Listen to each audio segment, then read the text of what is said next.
Nicola, Europe has showed for the past decade that it gets somehow stronger. I mean, it sounds awkward, but in fact, it's true that it somehow gets stronger in times of crises. We have witnessed this phenomena, so to speak, many times, because it pushes its members to work closely together, or more closely together.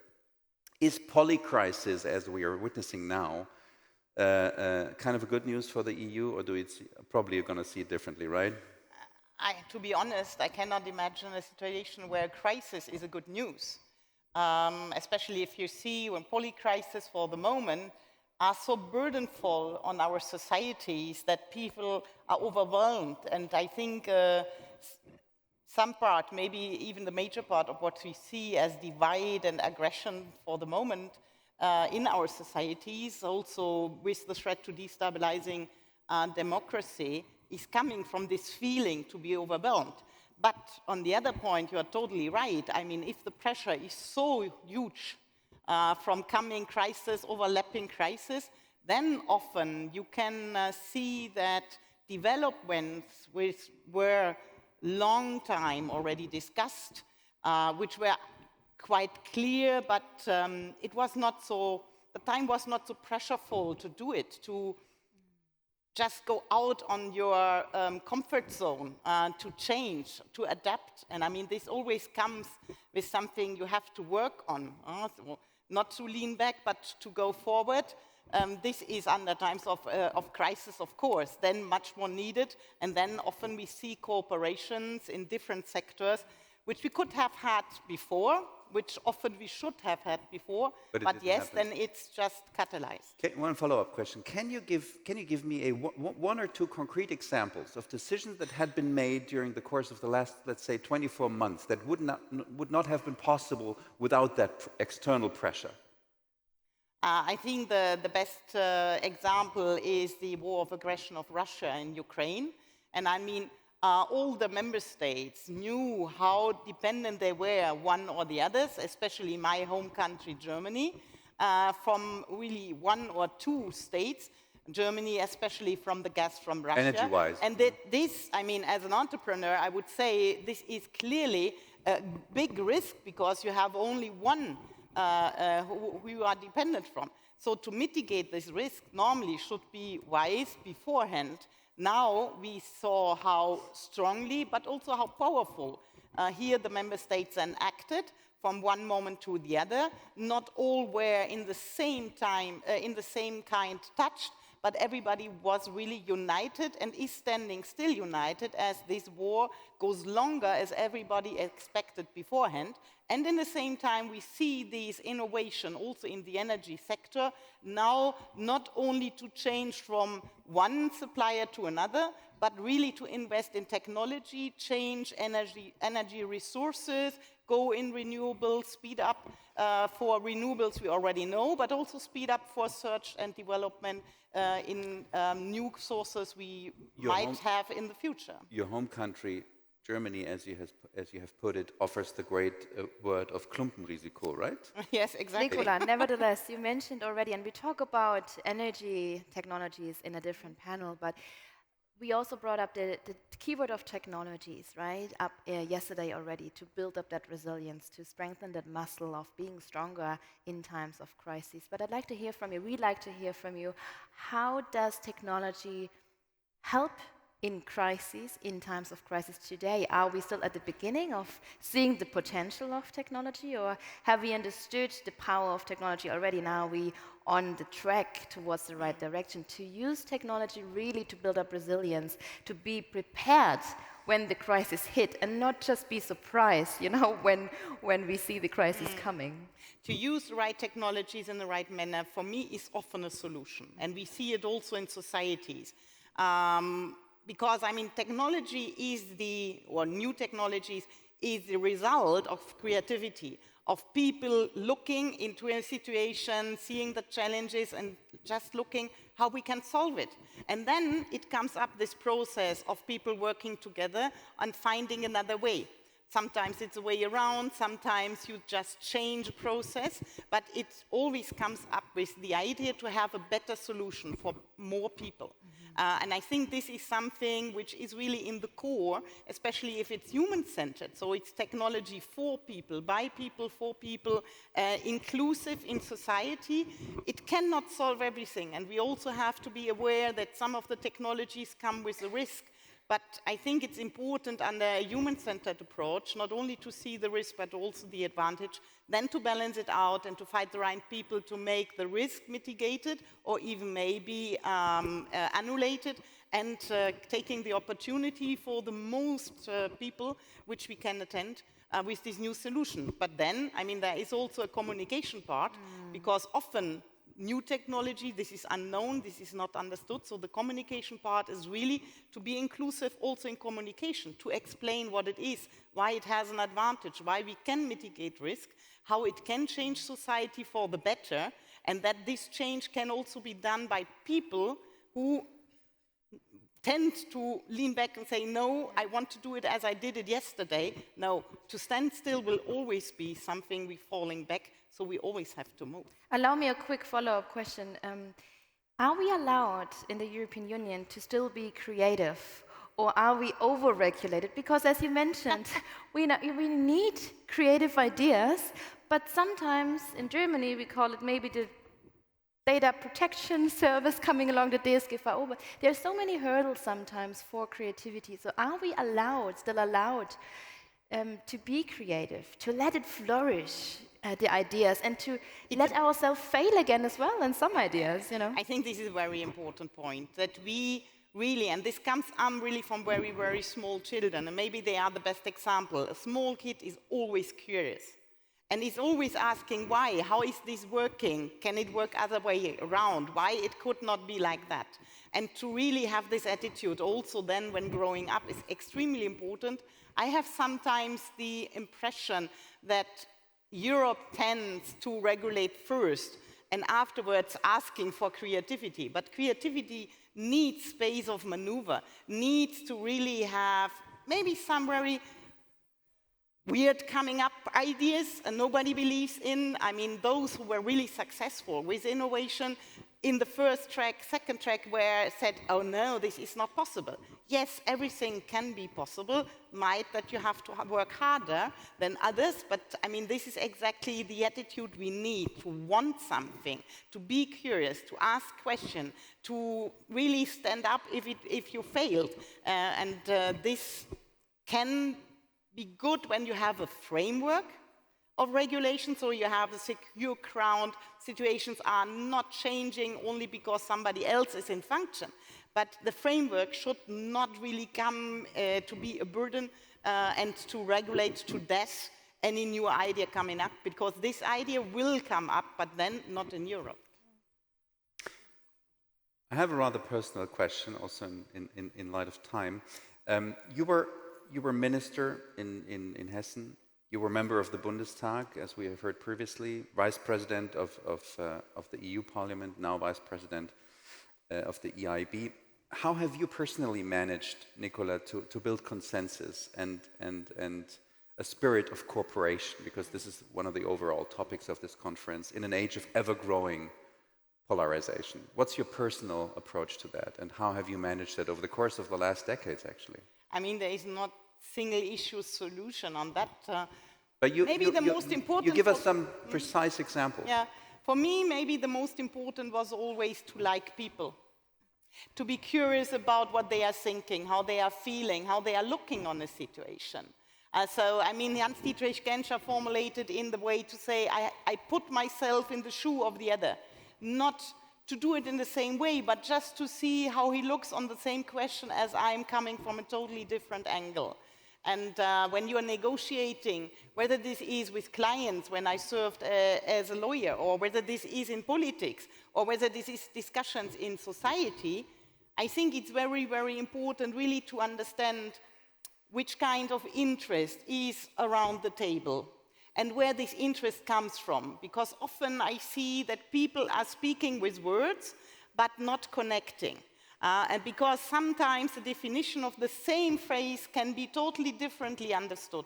And this, to feel this and to see, okay, maybe he's saying this, but his real interest behind could be reached also with another way we search together and which could be accepted by the opposite party. So to analyze where the personal interest really lays, which advantage they want to reach, and afterwards to define whether there can be a common ground, whether there are, which differences you have, can they remain? So can we bear that there are differences remaining? Can they be overcome? Or are there also, and I mean this is then the most difficult balance to strike, where are your red lines? So especially, for example, for Europe, of course, our red lines, that is the human rights, this is democracy, so our core values. And then to balance it out, because sometimes you really have to be straight and to say, no, this is a red line there, I cannot negotiate, I will not accept this and that. But maybe also over time, installing good partnerships, also personal partnership. You cannot come in a crisis and then demand something from somebody else. You have to build up this trust before, that other people can also be confident to speak in a safe space about the problems they have, to getting to a compromise. This is a little bit this, but at the end, it's really, you love the people sitting before you and saying, yes, I respect you, and maybe I even can accept that you have the better idea. So, ladies and gentlemen, if you ever have asked yourself why Nicola Beer is such a successful political person, now you know it. Thank you very much. Thank you, Nicola Beer. Stay with us. Okay. Thank you, Dominic. Because the topic of trust and political leadership, we will continue to debate about that in a second. We're just going to invite more people here on stage. So please, ladies and gentlemen, join me in welcoming Amani Abou-Zeid here on stage and Oliver SCHMOLKE. Join us on stage.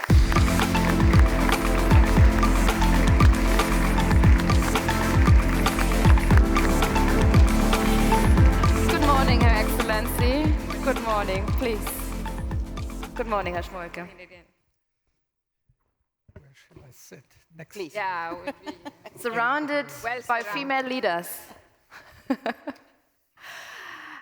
We are diving now in that first topic of our morning into the topic of building economic and societal resilience for shared prosperity. So we talk about resilience, we talk about economic strength. As we already mentioned, that's our reinforcing, of course, what we already debated yesterday, social cohesion, right? The glue among each other, the glue among societies. And in these times where we are living in times of lacking trust, as we debated yesterday as well, when we have the transition times of energy transition on our desks every day, the economic transformations, we really ask ourselves, how does these times of change, how do these times of change really pay off for the greater part of the society, not just benefiting a certain group? So to share prosperity, and we all have the rising energy costs. You know, in the know, we do have the high employment rates, the unemployment rates from a loss of industrial competitiveness, especially when we look into the European Union. It's a hot topic right now. And the question that we also tackle now is how do policymakers still cooperate then, what we just debated with you, Nicola? So join me again in welcoming Her Excellency Amani Abou-Zeid here on stage. Great to have you. Thank you so much for your time. You're twice elected Commissioner for Infrastructure and Energy and Digitalization at the African Union.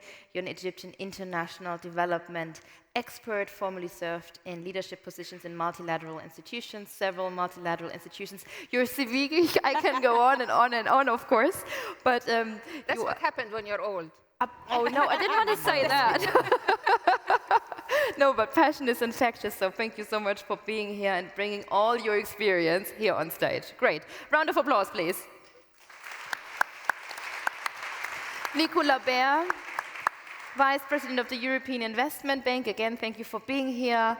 And Oliver SCHMOLKE is with us. You're having a long-standing career in various parts of Germany's government. Currently, you're serving as the Vice Chief of Staff of the Federal President of the Federal Republic of Germany, and prior to that you have been Director for General Domestic Policy and Strategy for the President's Office and Director General at the Federal Ministry for Economic Affairs and Energy. Again, also a long CV, but thank you for bringing all your experience here on stage. Thank you, Mr. Schmolke. And I promise it's not going to be a one-way debate here, so we are throwing the ball back to you. Let's have a look into Slido, because before we start, I'd like to know a little bit the temperature in the room. We all want to know the temperature in the room.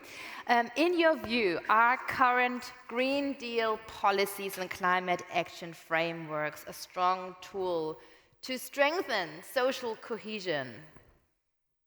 And we will see if people say yes, absolutely, or I don't think so. In your views, are current Green Deal policies and climate action frameworks strong tools to strengthen social cohesion? You can use, as I mentioned, the QR code, very easy. Just open up your camera app. Or maybe you join us with the hashtag RLIF24. Or perhaps they're not strong enough. So, oh, it's a little bit of a... Still undecided? What would have been your answer to that question? I'll quickly go around. Would you say perhaps not strong enough, or I don't think so? Or would you say yes, absolutely, that the Green Deal policies, they are here to strengthen social cohesion? Nicola, what would have been your answer? I would say they can, but I think we have some improvements ahead to do so. And this is not surprising because it's such a huge piece of work, and we saw it also in the European Union with the Green Deal, so many people working on different parts on it, and afterwards I think we now have the moment where we see it's not fitting that all the puzzle pieces are really a coherent picture. When the discussion comes here now on the new Green Industrial Deal, I think this is to fix, but yes, we can reach it, we have the tools to do so, and we should speed up on it. I mean, the new Clean Industrial Deal is coming up, so that is a promise by Ursula von der Leyen, so of course that's going to be interesting to see it as a follow-up of the Green Deal, so we're going to dive into that in a second as well. Mr. Schmolke, Oliver, what would have been your answer to that question? Well, I would say the important question, what is behind the term Green New Deal?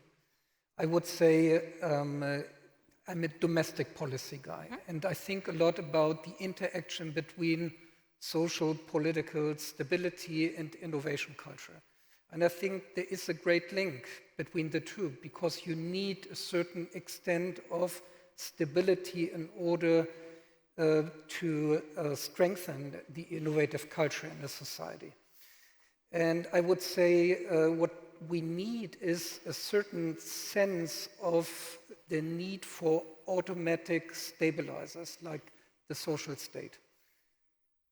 I keep it there. Yeah. Maybe we can dive into that dwell a bit further on it. Yeah. Amani, when you look at the results, perhaps not strong enough, or I don't think so. I will change the question a little bit. I mean, to be adapted to Africa, since I represent our continent, I'm not going to talk about the Green Deal and climate action. I actually don't know what climate action is. This has to be also clarified. But I would talk to the climate crisis. So is the current climate crisis could be conducive to strengthen create and strengthen social cohesion? Yes, of course. I'm sure that you have heard me say this in many fora, and I still insist. Crisis is the best time to take the tough decisions that you never dared to take before. And if you use it correctly, it could be a very powerful tool in shaping the societies to the better and in creating cohesion. So you have, crisis can do two things. Either create, a bigger divide, a deeper divide, or it can be a powerful good. And we want to use climate, and this climate action as a climate crisis or climate action or these climate change issues as a power of good. So if we include everybody, yesterday we heard the youth, wonderful. I mean, include women, wonderful. I mean, urban, rural, in my continent where there's, the biggest divide, urban, rural, wonderful. So if we bring this together, and across all regions in the world equally, then yes, it could be very much a power of good. Otherwise, we are just deepening and creating even further divide than ever before. I think that at least for us in the continent, we are determined to use it as a power for good, because for the first time ever, the world is waiting, to this crisis. It's not new to us. We are the hardest hit region when it comes to climate crises and climate catastrophes. We are, and they're becoming more severe, more frequent. I know you don't hear them in the news. You only hear, about, a cyclone somewhere or a storm or a flood somewhere, but not in Africa. But I can assure you, and science, and you can go to your information to know, we are the hardest hit and the most severely hit. And we are determined to turn it, as I said, a power for good, in the sense bringing attention, also investments, and reshaping our societies to include everybody. I mean, when I look back only to 2020, we're tackling already a few crises. So there's Russian war against Ukraine. We now have the war coming up in the Middle East. We have the climate crisis. We had the pandemic crisis. So I'd like to ask you again, as a follow-up question, what did we learn, or what are we learning from crises, and what are African leaders learning from crises to build up resilience for social cohesion? Can you give us an example? With the exception with COVID, our crisis, these crises for us existed a long time before. Their crisis new for you since 22. That's because you have a geopolitical situation. Energy has always been a crisis in Africa. Nobody talked about it. Nobody ever called it a crisis, But half of our population, actually more than half of our population, do not have access to electricity. And 90% of our population, 1 billion people, do not have access to clean cooking. So our crisis is much longer, much deeper than yours, but they don't come again to the news. They are not making the news as crises unless and until they happen, in a developed economy. And that's sad, but again, sad and tragic as it is, and because of a war that happened, world's focused attention is on energy and energy access and energy security. And we are benefiting from that, because for the first time also, you are looking seriously also in issues of energy access and energy security in Africa. There's a silver lining. There's a silver lining. As for COVID, well, it's a wonderful story in Africa. And I'm really proud of my continent. The region that, fastest acting in solidarity from actually before the lockdown since February. We are the ones who took, measures right away, the least number, of patients and death toll. And we, at the African Union, we led the campaign, saving lives, saving livelihoods, because it's, again, it was also about livelihoods, especially that 70% of our population are in the informal sector. Our leaders, and I'm witness, I will put it in my book later on, after I finish my mandate, our leaders would, every day at night, they will come virtually to negotiate collectively for the whole continent, prices of vaccines or measures, and it was a demonstration of also how active and excellent our CDC was, and proactively. So it's a wonderful story that unfortunately is not told, and I'm very, very proud of how we turned this crisis into digitalization massively in the continent as never before, and benefiting from it to turn a page and also give a lesson in solidarity and what federation is, as a continent will come as a whole continent in this Absolutely. Togetherness. Yes. Absolutely. Thank you for outlining and underlining, of course, the togetherness again. Oliver, I'd like to come back to you, because, of course, when we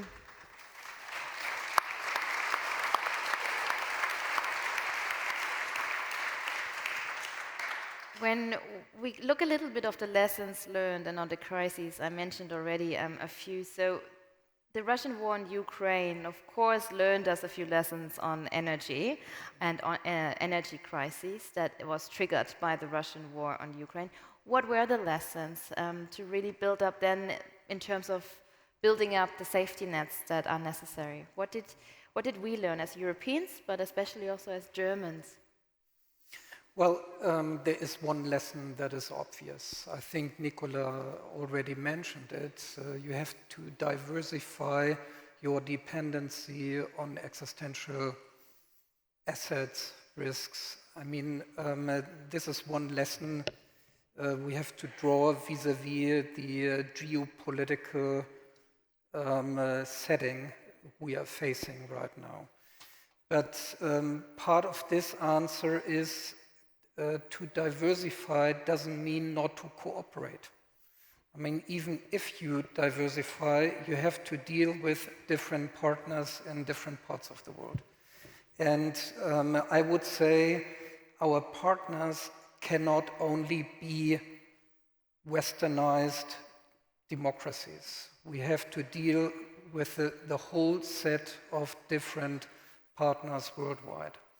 So this is, from a political point of view, there is ambivalence, of course. We want to foster democracy, we want to have a peaceful global development, we want to see justice. How do we deal with autocracy? How do we deal with political systems that do not cope with our set of values? But we have to do. I mean, we have to start. This is the notion of diplomacy. We have values, we have interest. We have to bring them on the line. We have to negotiate. What I see as a risk and a danger is that we go back in Europe, in the United States, North America, like in a castle of our own, where we are sure of our values and the world outside is dangerous, we don't like it, we won't deal with it. No, we have to go out, deal with it, we have to argue for our values, but we have to do it step by step with clever policies and lucid diplomacy. So all this, I would say, is behind the term diversify your ways and means of dealing with a highly problematic geopolitical setting at the moment.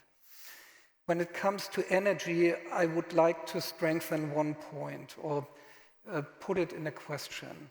Where do we stand in history of humankind right now concerning the energy base of our civilization? Every civilization in human history was defined by its energy base. Our modern civilization is based mainly on fossil industrialization. And we are obviously starting to leave the era of fossil industrialization, and we shift into the era of civilization that is based on renewables. And this is an extremely difficult task. It is politically an extremely complicated thing to do, but we have to do it. And what to do in times of such a change vis-à-vis people who feel insecure, who feel shaken, who do not believe that future will be a better place. I mean, you mentioned solidarity. We mentioned cohesion. I mentioned stabilizers. Start thinking about societal stabilizers. But who is in charge of that? Who needs to think of these powerful societal change makers? Does it have to come from the policy makers, from the policy side? Are these the incubators, the creative power of the people? Who is in charge? Where do you see also the responsibility to create the social nets? Well, politics is always in charge. But of course, it's a highly collaborative thing to do. It's about investing, it's about economy, innovators, science. Yeah. It's about state, it's about society, economic actors. It's a network. But also about social capital and about cohesiveness is based primarily on social capital, which plays a lot in times of crises. And in post-conflict reconstruction, I mean, these are very difficult times, and in normal times, a safety net. And definitely a safety net, you know, the more developed a safety net is, the more resilient a country would be. Yeah. Yeah. But again, you know, when it comes to cooperation, collaboration for social nets, so how can Europe, also with the African continent, how can they work together? I don't want to talk about global north and global south because this is a concept I really don't like. So industrialized countries with lower and middle income countries, with African continent's perspectives, but also with the European perspectives, to create social nets, to create a glue among societies. So how do we need to collaborate more? Nicola, and then of course your answer, and then we have a look into your Slido questions. Yes. Thank you already. Yeah, I think I would take it up from the term of partnership. But what I am thinking about is really new, better partnerships on the win-win situation, on a level playing field. Because what we had often before, especially as European, it was two kinds of relations with other countries in Africa, Asia, or Southern America. This is first, okay, if you have something you want to import, perfect, you deliver. And the other thing is, here is a pot of money for development aid, but we define what you have to do because we think is best for you. And I would replace this really with a win partnership and see, I mean, those countries have other kinds of experiences, resources, but they have a high level of creativity. If you see, for example, the startup, the innovators, also in the African countries, this is really amazing. And what we try, for example, as European Investment Bank, is really to develop these ecosystems. So that we invest, for example, in young entrepreneurs, in women having their own enterprise setting up, in research and development together with the people in the country, and we always want to have really the ecosystem to develop. So if we, for example, finance in Rwanda that we have new medicines, then we not only finance the place where it is, the size for production, but we finance also in the education, to bring up the skills, to form people, to invest first in people and in relationships, so that something is growing there on the ground. And I think we should also develop this when it comes to what we want to import from such countries, because that can be a common business, so not develop aid, but really making business together, so for example, on energy, on critical raw materials, but with the value chain in the country, so that the prosperity comes with new technology. So this is a green business then, that you have better skilled people earning their own money, paying their taxes, their social contributions, so that the ecosystem around is really growing prosperity in the society, and then they themselves can decide on what to do with the budget and everything else. So I think this is a win-win partnership on a better quality, what we should really install.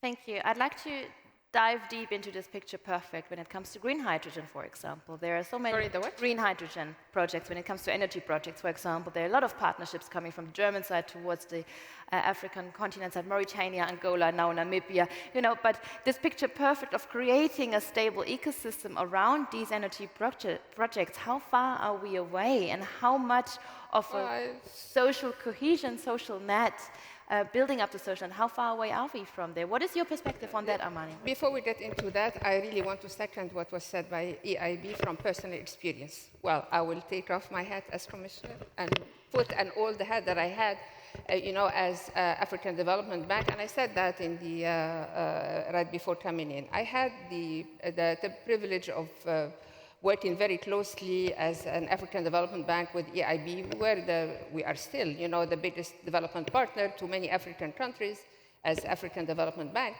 And the experience with EIB was particularly interesting because it is and remains a seamless partnership, in the sense that really working together jointly for the benefit of the people. So this is one.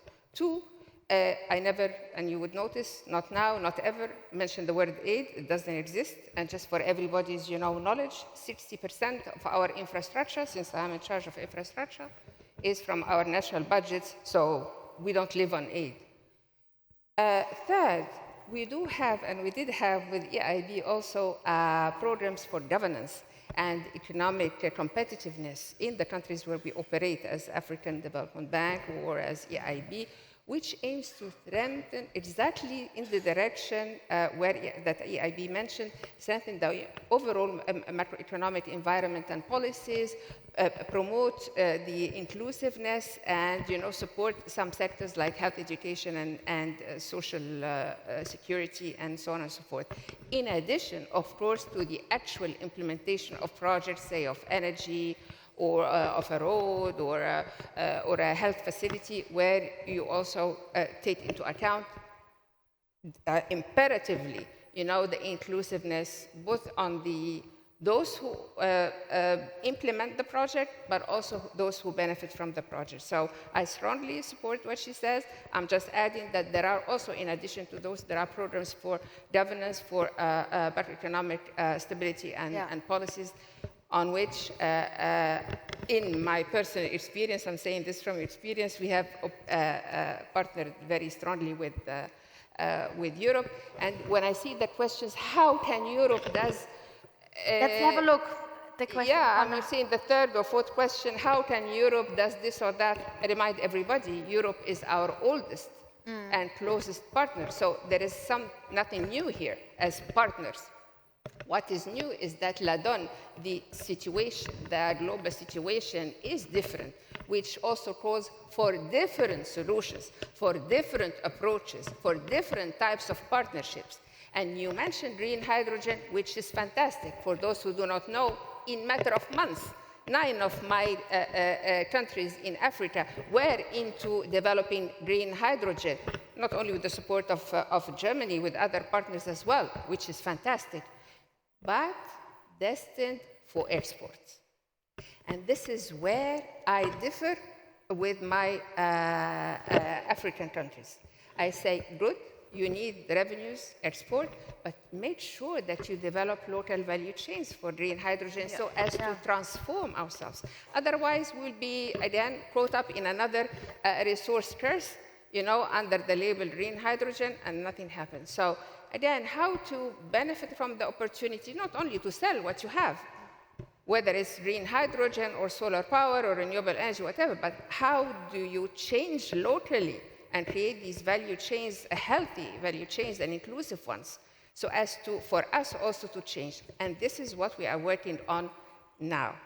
This is valid for green hydrogen and other industries such as green steel, green ammonia, and you have it, and storage, and batteries, and EVs. I mean, you are in charge of critical minerals. How can we not talk about critical minerals? I mean, all the EVs, the batteries, the so-called clean cars, where the minerals come from? They come from mostly Africa and Latin America, and they destroy massively the environment. They are unethically sourced. They are fossil fuel dependent, lost inefficient processes. 30 or 40% of the electricity or the energy they're using is wasted and transported with fossil fuel. How can we not talk about that? How can we not? And that's exactly one of the questions. Yeah, so the approach should be to manufacture locally, and I know AIB is into that. Manufacture locally, develop, ethical and sustainable processes, and put the mining companies, for the first time, they are under the limelight, especially that, the need for critical minerals is going to increase 600%, 500 to 600%. Now they are under the limelight, and we're going to scrutinize their ESG standards, if not even to change it. I am one of those campaigning and advocating for the change of ESG standards, because what is applicable now by mining firms operating in Africa is far from being ethical or sustainable. And a car, anyone is using an electric car, and here I'm with BMW, please look at how your batteries are sourced, because if it's not ethically sourced, I don't think this car can be called clean at all. Clean it off. Thank you. Oliver, in addition to that, and then let's have a look into the questions. Please, what are your thoughts? If I may jump in, because what you mentioned triggered me in a way because you touched an extremely important point. I mean, if we want to drive change with the people, not against the people, we have to concentrate on ways of production, of developing revenues, of having good jobs. I mean, jobs does mean income, does mean tax revenues, does mean revenues for public infrastructure. And public infrastructure, public spaces that are being taken care of are imperative for cohesion. And so I would draw the line back to that we have to focus on possibilities of production in the respective countries. And on industrialization. I mean, for us, energy, you mentioned energy, we don't talk about energy in vacuum. Energy is part or the backbone of our development strategy. It is, we are talking about our development project. We never invented actually the word energy transition. We have a development project for us, to grow. And unless we create local value, and decent jobs and healthy value chains for this production, not only this would be sufficient for Africa, but we will export. And will help diversify the supply chain, if I'm talking about the batteries, instead of being monopolized by only one country, no matter what it is. Nicola, yeah. Coming back, of course, partnerships and also not forgetting the people, not forgetting the social nets and the social cohesion that is needed to be implemented as well when it comes to the big projects. And that's also a question, how to strengthen social cohesion and addressing the crises simultaneously. Maybe you can bring in your thoughts that you just had from the conversation with that first question from Slide. I mean, this is very complex, but maybe to make it quite simple, it's also to avoid in these partnerships the mistakes Europe did before, because you totally well described that for some of our technologies where we feel comfortable from, we were not looking where came the resources from and how they were mined. And this is, for example, a market hugely dominated by China. China didn't care about how to mine, how to process, how to refine, and also, I mean, the dependency in defined and processed products is much huger even than on the raw materials themselves.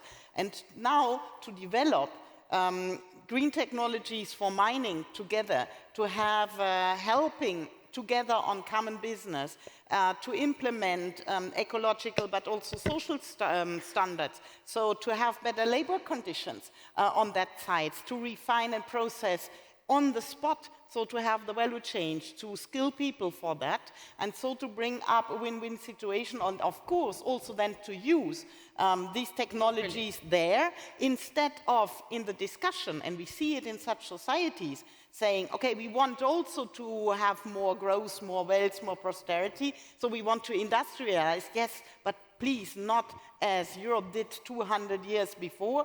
Come and we do it together with the new technology, and then we have this, that we have built up good partnerships. With a small reservation, because you mentioned China. China for refinery, yes, but the mining companies are not only Chinese. And of course, you know which ones we're talking about, and they are giants, they are not Chinese. Not only Chinese, thanks.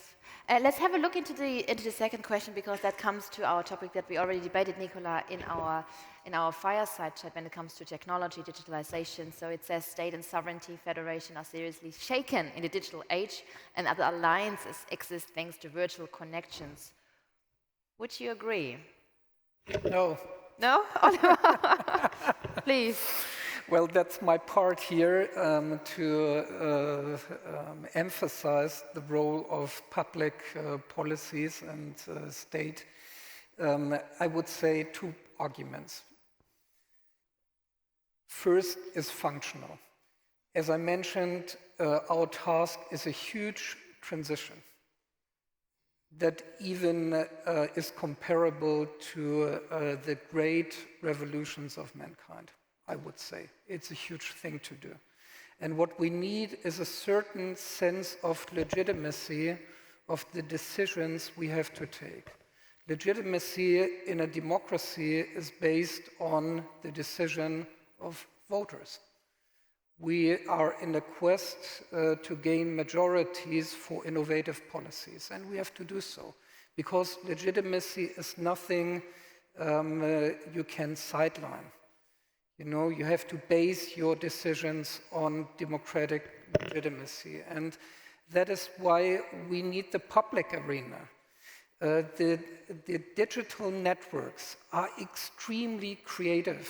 There is a lot of dynamism in it. I wouldn't argue against it, but to take decisions that need to bind a whole society, you need structures to build up legitimacy. That's why we need a state.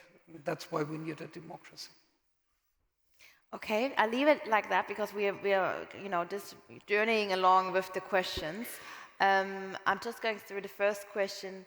I mean, Nicola, we already mentioned in the context of the European Green Deal, now coming up the Clean Industrial Deal, how can European investments in infrastructure and energy also supply its economic competitiveness and sustainability with the African it is perspective? about access. I mean, it was already mentioned, access to health, to education, energy, clean water, access to jobs.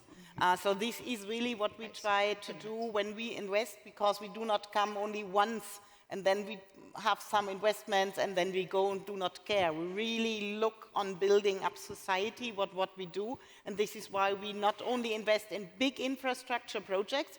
This is often important, whether this is a road or a bridge, or whether this is an energy net. But what we really care about is also to invest very granular in societies. But that's interesting, because on the African continent, I don't want to call it the crisis continent, don't get me wrong, it's not the crisis continent, but a lot of conflicts, inner-state conflicts are happening on the African continent. So how many? South Sudan, No, because Sudan, we have 55 countries, Somalia. so how many? Out of 55, shall we go through? Somalia, South Sudan, Sudan. Rwanda? DRC? The north of Rwanda? You correct me if I'm wrong, please. Because you threw a statement, so please, and you labeled 55 countries as roughly countries in war or in conflict. So how many?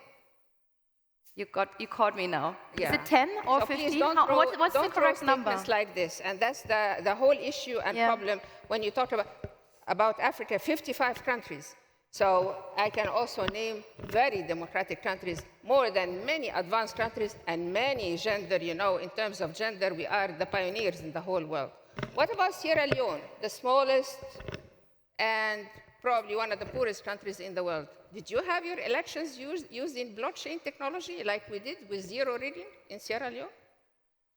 Did you do that? Even the largest economy in the world, do they have their elections using the latest technologies with zero rigging? Any international institution have had their elections using blockchain technology? Like my second mandate, we were in the midst of COVID, and we were, elected using the latest technologies.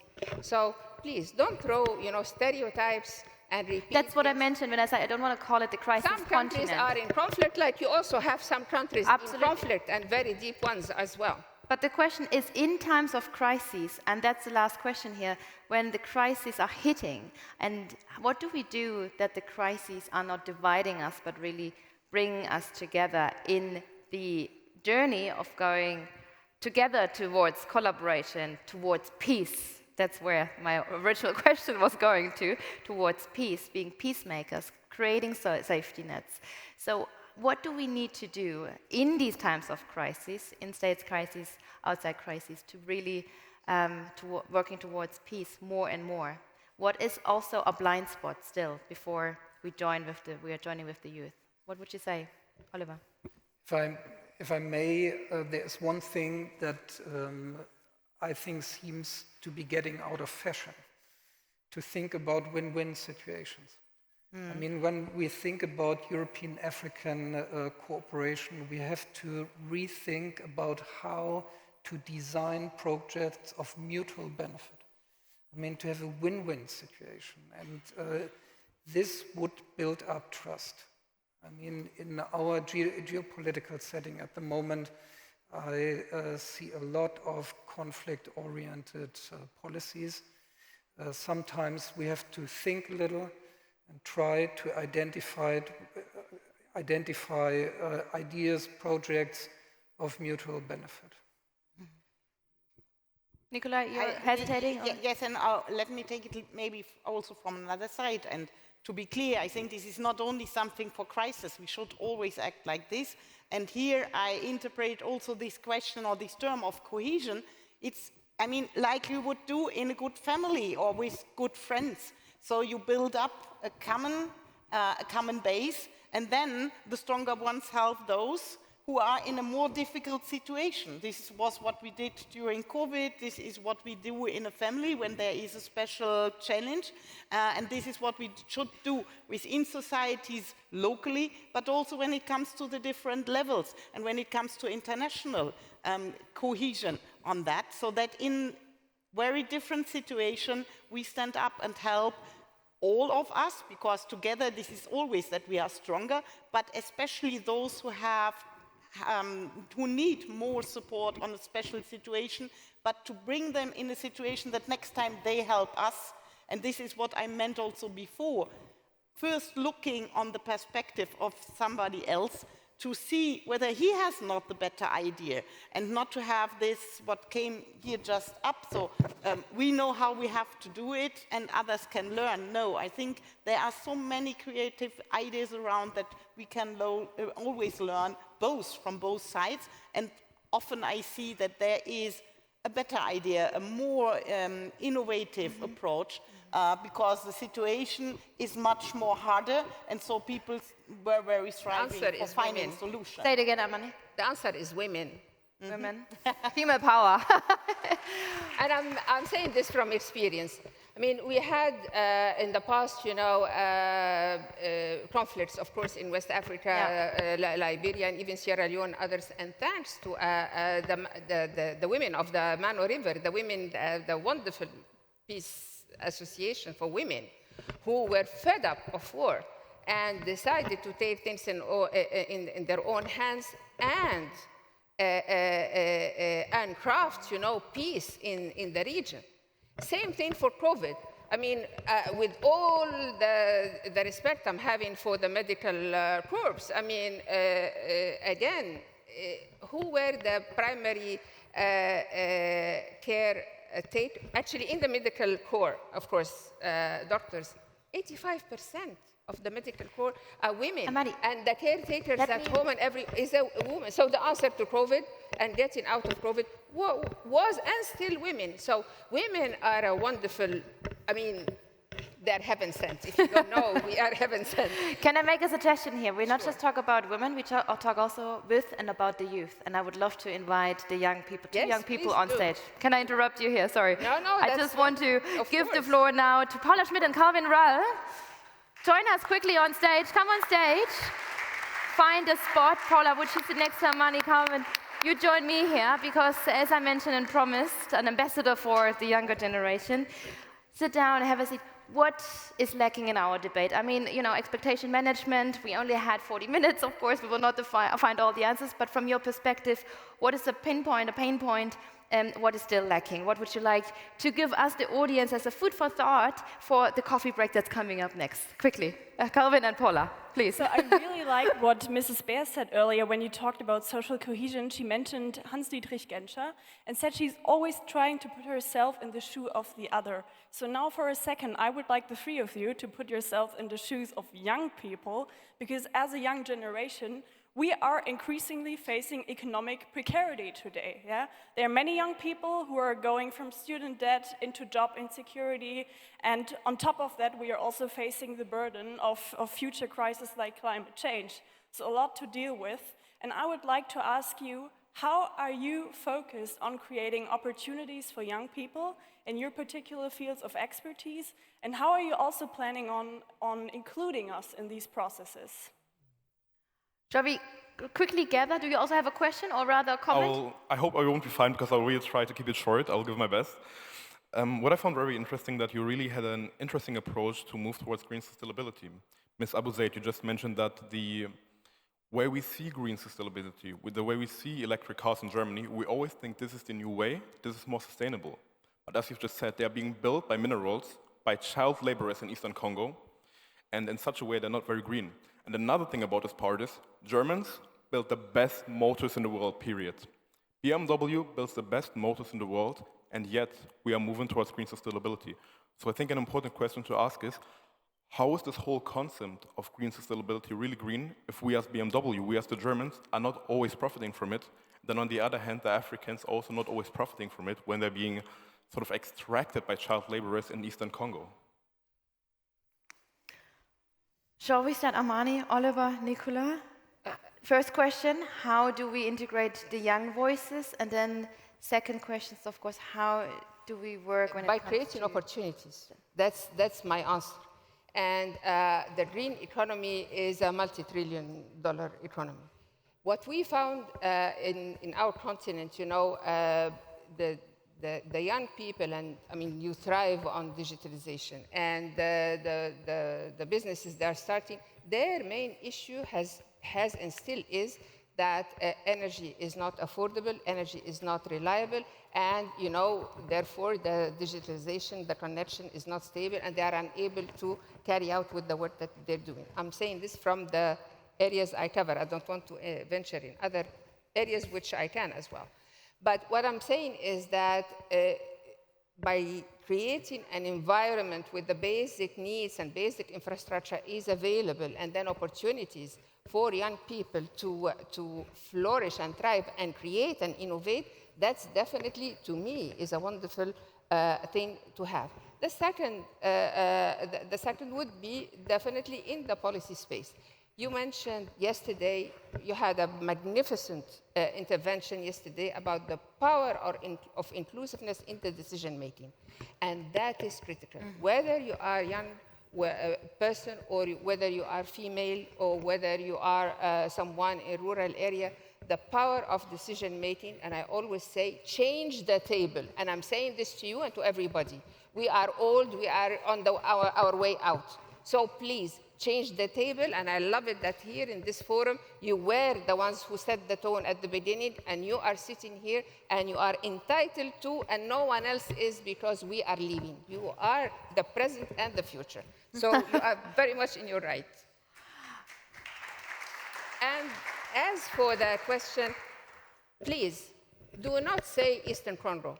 Name to me the company also who was investing in Eastern to make, you know, to give us the full picture. Name the company who used also labor, child labor in that country. So do not, you know, finger point at a country which also was facilitated by a company. Name the company as well. And let us stop from saying Africa is corrupt, Africa is this, Africa is that. Well, all the money of the African so-called illicit funding, they are not kept in Africa, I'm sorry. Go and check, you know, the due diligence in your banks before coming and saying Africa is corrupt. And it takes two to tango. There's one who is corrupt, there is one definitely who helped this corruption. So let's just be fair. Kevin, now you know how I feel. No, wonderful. We need to be concrete and precise. I'd like to go on because, of course, the times like Nicola and Oliver, the question of how to include the youth, you know, when you talk about Mr. Genscher, but when do you talk about a young hero that you might take away from that conversation as well, to really bring in young examples also on stages like that? What would you like to As European Investment Bank, on several levels, not only because we really try also to attract young people to come with us, to work with us, as it is also a very special place to work, because of course you are in the finance business, but you're really working for a purpose. We have political goals we want under our priorities really to reach, and there the youth and the future for the youth is a very important point, where we try to invest. And when we do, and this comes also a little bit to your question, our due diligence, so really to deep dive in the project, who is the promoter, who is wanting us to give money for what, is the technology really sustainable, not only on the moment, on the short term, but also for generations to come up. So we're really looking not only in the finance model and in the business model, but also in the technology to be really just over generations. And this sometimes takes time. So this is where customers complain that this takes time, but that we are sure to finance for the right purpose and on the short term, but also on overcoming long term for generations on both questions. But please, I can only have the appeal, join, come, make it even better, or join other organizations, as always already mentioned, for decision making in this new spirit. There is a trick, a small trick, since you and I probably, we're all in the same business. In the invitations, when you have events and conferences, please add this sentence. Women and youth are particularly encouraged, you know, when they come in the delegations, always mention women and youth are particularly encouraged. So as to also make people, you know, or delegations be aware that they cannot come all male, all old. So just a small trick. Oliver wants to also answer, of course, Yeah. I mean, the question. obviously, Europe is a continent of demographic change, and many societies are aging, and the extent to which young people are needed is absolutely obvious. I mean, the door should be open for you to be in charge. And not only to take your opportunities career-wise, but to be in charge politically. And that is what I would like to strengthen. I mean, your career will be fabulous. I'm absolutely sure of it. But take care of our liberal societies. Take care of political legitimacy for our democracies. I mean, be part of defending liberty. Because liberty is equal opportunity, and equal opportunity is justice. So. Yes. Preaching, of course, to someone who is already actively engaged. So another question would be also how to, you know, access these young people who are not yet youth ambassadors for the United Nations Summit of the Future. There's a question about safety net. Let me just clarify. When we say safety net, we did not mean, I dare say we did not mean handouts. Yeah. When you develop safety nets, well, that was a main part of my PhD. So I think I know what I'm talking about. You make a difference between those who are able to work, those who are not able to work, and one of the things, you know, create conducive environments for those who innovate and work, and then you find a way, and those who cannot work, you know. So when we said safety net, it was not meant handing cash to people because you linked it to whoever asked the question to laziness. That was not the... Let's have another look when we reflect back on our first question on Slido. So let's have another look if maybe the opinion poll has changed in the room when we look back on the original question, you know. In your view, are current Green Deal policies, climate action frameworks, strong tools now to strengthen social cohesion from what we've just discussed? Is it now a different perspective? Is it a yes, or perhaps not strong enough, or I don't think so? I mean, we had a very close run of two different answers. So please give us your vote again, perhaps not strong enough, 100% now. It's okay, we are filling up the polls. So we'll have a look. I know it's an open debate. I know we will not find the answer right now. It's still mixing up because we could go on for another 2 hours. Social cohesion is a multi-dimensional topic, of course. Thank you so much for joining me here. First of all, to the young generation, because it's really lovely to have you, not just as a token, you know, on stage. No, you are really engaged in the whole forum. You're organizing workshops. You bring in your voices. I love it. I think we love it because we need to hear more of your voices. Thank you to Paula and Calvin, and I want to give you a specific round of applause to both of you and the whole group that is here, because of course you're not by yourself. And thank you to Nicola Bear. I know you have to run, but thanks again for your time. Thank you to Amani, Abou-Zeid. Merci beaucoup for being very precisely and always concrete. I love that. And Oliver SCHMOLKE, thank you for bringing in your perspective and for joining us here on stage. This is your round of applause. Merci beaucoup. Shukran.